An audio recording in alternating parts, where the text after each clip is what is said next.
మార్కాపురం జిల్లా నల్లమలలోని పురాతన శిలా శాసనాలను వెలుగులోకి తెచ్చేందుకు పురావస్తు శాఖ చేపట్టిన పరిశోధనలో కొత్త విషయాలు బహిర్గతమయ్యాయి.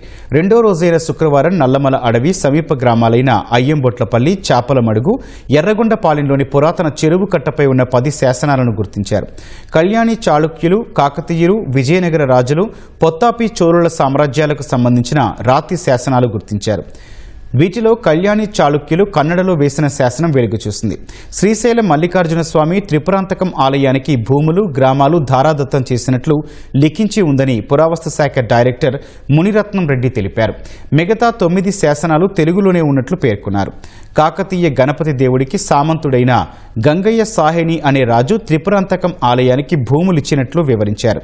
ఇప్పుడు లభ్యమైనవన్నీ క్రీస్తు శకం 11వ శతాబ్దం నుంచి 16వ శతాబ్దాల మధ్యవిగా ఆయన చెప్పారు. వీటిని మరింత విశ్లేషిస్తామన్నారు.